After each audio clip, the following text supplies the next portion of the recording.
आइए नमक को पानी में मिलाने का एक क्रियाकलाप करते हैं।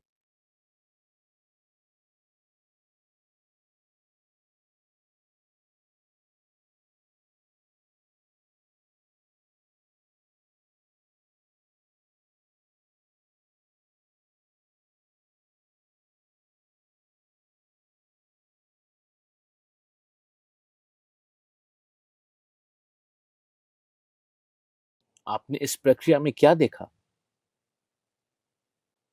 सबसे पहले नमक को पानी डालने से पानी का स्तर बढ़ जाता है। दूसरा, जब हम नमक को पानी में मिलाना शुरू करते हैं, तो नमक पूरे पानी में फैल जाता है और इस वजह से पानी सफेद दिखने लगता है। तीसरा, कुछ देर मिलाने के बाद पानी का रंग फिर से साफ हो जाता है। और चौथा, नमक पूरा घुल जाने पर पानी का स्तर वापस पुराने स्तर पर आ जाता है। आइए इन अवलोकनों को समझने का प्रयास करते हैं। पहला अवलोकन, नमक को पानी में डालने से पानी का स्तर बढ़ जाता है। इसका मतलब ये हुआ कि नमक कुछ स्थान घेरता है और जब हम उसे पानी में डालते हैं तो पानी का स्तर उतना ही बड़ा होगा जितना स्थान नमक ने घेरा है। ये तो वही बात हो गई जैसे एक बचपन की कहानी में कौवा एक गिलास में पत्थर डालकर पानी का स्तर बढ़ाता है और पानी पी पाता है। दूसरा अवलोकन, जब हम पानी को मिलाना शुरू करते हैं तो नमक पूरे पानी में फैल जाता है और इस वजह से पानी सफेद दिखने लगता है।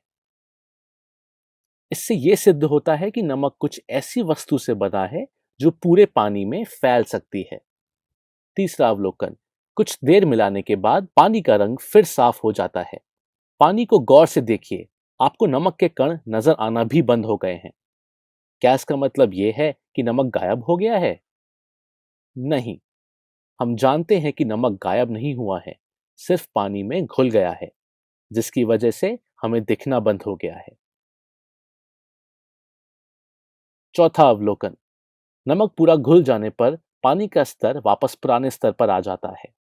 पानी का स्तर वापस पुराने स्तर पर आ जाने का मतलब है कि नमक को जो स्थान चाहिए था, जिसकी वजह से पानी का स्तर बढ़ा था, अब उसे वो स्थान की आवश्यकता नहीं है। तो नमक गया कहाँ? पानी में ही नमक है, ये तो हम पानी को चख के साबित कर सकते हैं। हम इससे ये निष्कर्ष निकाल सकते हैं कि नमक इतने छोटे टुकड़ों में टूट गया है कि हमको दिख नहीं रहा। हम इससे ये भी निष्कर्ष निकाल सकते हैं कि ये छोटे कण कहीं ऐसी जगह चले गए हैं जहां इनको अलग से स्थान की आवश्यकता नहीं है। पर ये छोटे कण गए कहां? आइए समझने के लिए एक उदाहरण देखते हैं। कल्पना कीजिए कि एक कमरे में 40 टेबल हैं और 40 बच्चे हैं। अब अगर किसी दिन क्लास में ज्यादा बच्चे आ जाते हैं तो वह बच्चे कहाँ बैठेंगे? जी हाँ, वह टेबलों के बीच वाली जगह में जाके बैठ जाएंगे, जो यहाँ पे पीले रंग के एरो द्वारा दिखाया जा रहा है। ऐसा ही कुछ हमारे नमक और पानी वाले उदाहरण में होता है। पदार्थ कणों से बना है, इसका मतलब नमक भी कणों से बना होगा। नमक के कण आपको यहाँ दिख रहे हैं। अगर पदार्थ कणों से बना है तो इसका मतलब पानी भी कणों से बना है। पानी के कण आपको यहाँ पे नीले रंग के दिख रहे हैं। नमक के कण पानी के कणों के बीच में रिक्त स्थानों में जाके बैठ जाते हैं। जैसा कि हमने अभी उदाहरण में देखा था कि बच्चे टेबलों के बीच में जो जगह है वहां जाके बैठ जाते हैं।